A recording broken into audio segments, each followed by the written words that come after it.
Hello दोस्तों, स्वागत है आप लोग का हमारे यूट्यूब चैनल एजुकेशन E3PX पर। हम लोग हिंदी साहित्य BA द्वितीय वर्ष पॉलिटिकल साइंस और हिस्ट्री का कोर्स चला रहे हैं, जिसमें हम लोग सारा कोर्स पूरा करेंगे। तो आप लोग अगर इस चैनल को देखते हैं तो आपका पेपर बहुत अच्छे से जाएगा। तो देखिए, हम वीडियो शुरू करते हैं। तो इस वीडियो हम लोग पढ़ने वाले हैं हिंदी का स्वरूप और विकास।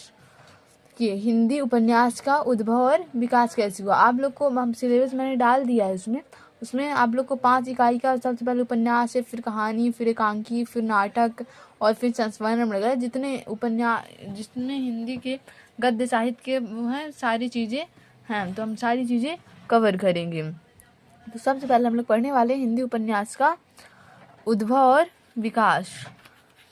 उपन्यास आधुनिक युग की महत्वपूर्ण कथा विधा है। इसकी प्राचीन युग रूप कथा और आख्यायिका में देखा जा सकता है। प्राचीन युग में कादम्बरी, हर्षचरित, बैताल पचीसी, सिंहासन बत्तीसी आदि के अनुवाद मिलते हैं।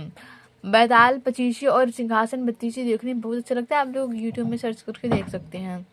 19वीं सदी में जिस समय हमारे देश में पाश्चात्य साहित्य और संस्कृति के संपर्क के कारण राष्ट्रीय जागरण की एक देशव्यापी लहर उत्पन्न हो गई थी, राष्ट्रीय जागरण के अनेक उत्तरदायित्व की महती भूमिका को अदा करने के लिए हिंदी पद और उसकी विभिन्न विधाओं का जन्म हो रहा था।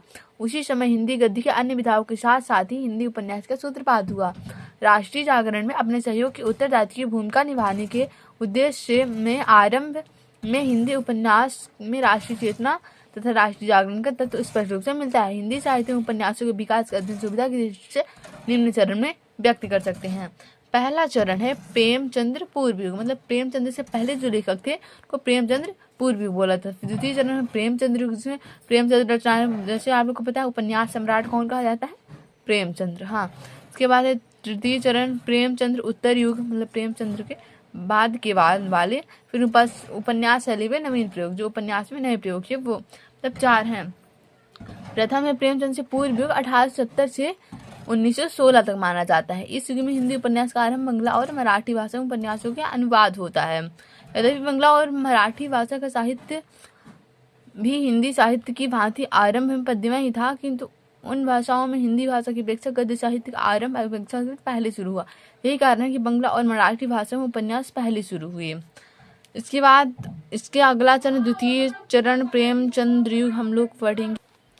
प्रेमचंद्र पूर्वोत्तर युग में सबसे पहला श्रीनिवास दास को प्राप्त होता सर्वप्रथम मौलिक उपन्यास। उनका पहली मौलिक उपन्यास परीक्षा गुरु था, जो 1832 में प्रकाशित हुआ। तो ये सबसे मोस्ट इम्पोर्टेंट क्वेश्चन है। ये क्वेश्चन हमेशा पेपर में आता है कि सबसे पहला उपन्यास कौन सा माना जाता है। तो परीक्षा गुरु, जो श्रीनिवास दास द्वारा लिखा गया है, 1832 में प्रकाशित हुआ था। इसके बाद है बालकृष्ण भट्ट, नूतन ब्रह्मचारी, किशोरी लाल गोस्वामी का हृदय हारिणी, लज्जा राम मेहता, परतंत्र लक्ष्मी, कांति प्रसाद का दीनानाथ, हनुमान सिंह का चंद्रकला आदि बहुत सारे लेखक थे। इसके बाद है सन 1895 में देवकी नंदन खत्री ने चंद्रकांता और चंद्रकांता संति नामक के 2 उपन्यास लिखे। यही मनोरंजन रोमांचकारी वर्णन उपन्यास में मिलता है। फिर द्वितीय चरण कौन सा है, प्रेमचंद्र युग। द्वितीय उपन्यास साहित्य के विकास में द्वितीय चरण का आरंभ उपन्यास में प्रेमचंद्र के से माना जाता है। यद्यपि प्रेमचंद्र पूर्व से ही हिंदी उपन्यास की कथानक शैली और उद्देश्य आदि की दृष्टि से अंतर आने लगा था, लेकिन वह अंतर इतना स्पष्ट नहीं हो पा रहा था कि स्पष्ट रूप से विकास के दूसरे चरण 2 तक मान लिया जाए। उपन्यास चंद्र प्रेमचंद्र के आगमन से अंतर बिल्कुल स्पष्ट हो गया है। मतलब उपन्यास सम्राट प्रेमचंद्र हैं, और जब उपन्यास सम्राट आए, प्रेमचंद्र ने सबसे ज़्यादा उपन्यास लिखे हैं। उनके उपन्यासों की गिनती नहीं की जा सकती, इतने ज़्यादा उपन्यास हैं। फिर तृतीय चरण है प्रेमचंद्र उत्तर युग, प्रेमचंद्र के बाद वाले कवि, जिसमें यशपाल, कृष्णचंद्र, उपेंद्र नाथ, अस्क, नागार्जुन, रागे, राघव, श्री कृष्णदास, अमृत राय, ये सब सामाजिक, ऐतिहासिक, पौराणिक सभी सामाजिक उपन्यासों में यदि मानव सामाजिक या व्यक्तिगत संघर्ष और समस्याओं का चित्रण मिलता है, लेकिन लेखकों के चेतना भेद और दृष्टि भेद के अनुसार प्रगतिवादी, फाइटवादी, गांधीवादी आदि भेद हो जाते हैं। लेखकों ने इन दृष्टि से सामाजिक जीवन और उनकी समस्याओं तथा संघर्षों का चित्रण किया है। उसी से उपन्यास की चेतना और उद्देश्य में भेद उत्पन्न हो जाता है। फिर चौथा है उपन्यास शैली में नवीन प्रयोग। इस उपन्यास की टेक्निक में भी नए प्रयोग सामने आए, जिसमें उल्लेखनीय राहुल जी का सिंह सेनापति, हरिहर प्रसाद द्विवेदी का उपन्यास बाणभट्ट की आत्मकथा। बाणभट्ट की आत्मकथा आप लोग पढ़िएगा, अच्छा उपन्यास है। सूर्य प्रसाद मिश्र की बहती गंगा, धर्मवीर भारती का सूरत का सातवां घोड़ा, गुनाहों का देवता, राजेंद्र यादव प्रेत बोलते हैं, आदि प्रेम प्रेत बोलते हैं। देखिए पढ़िए, मजा आएगा। पिछले दशक में हिंदी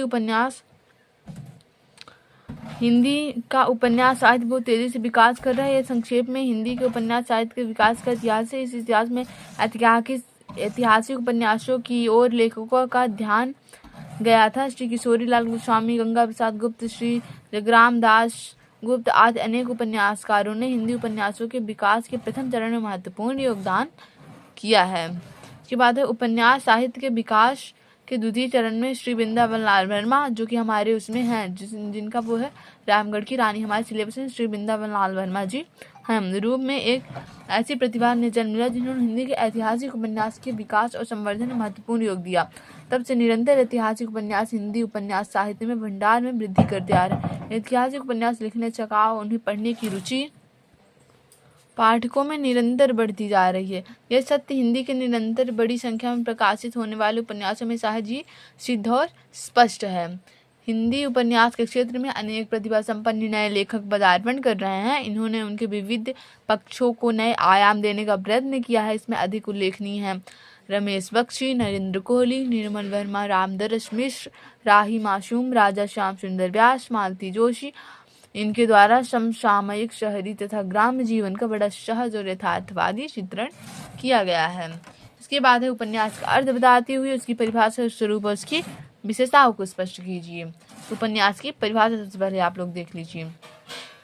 पहले उपन्यास शब्द दो शब्दों से मिलकर बना है, उप तथा न्यास के योग से बना है। उप का अर्थ है समीप और न्यास का अर्थ है स्थापन। उप मतलब समीप और न्यास का अर्थ है स्थापन।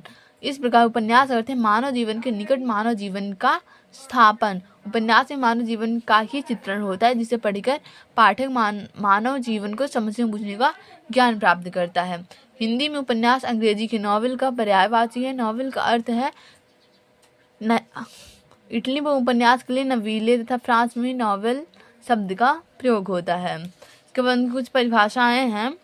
मुझे सबसे अच्छी परिभाषा सबसे ये नीचे वाली लग रही है, आप लोग को जो याद हो या जो सबको पसंद आए। मुझे तो डॉक्टर श्याम सुंदर दास की परिभाषा सबसे अच्छी लगती है, मुझे याद भी है। उपन्यास मनुष्य के वास्तविक जीवन की काल्पनिक कथा है।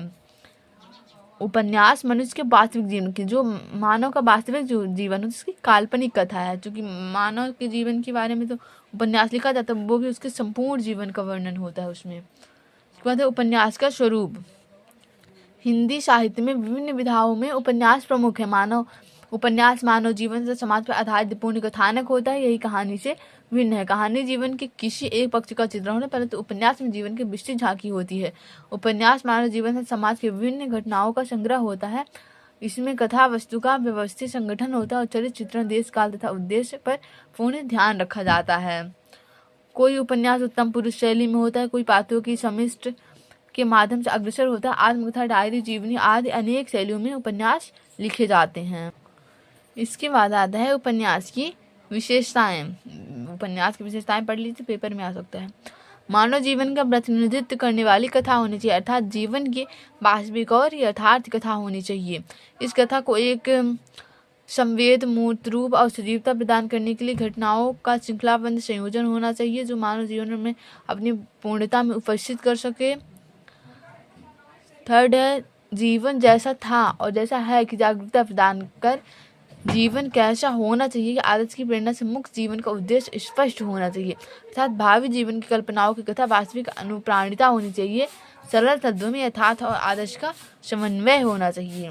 तो हमारा जीवन जैसा था उपन्यास में, और कैसा है और आगे कैसा होना चाहिए, ये सारी चीज़ें मिला के उपन्यास बनता है।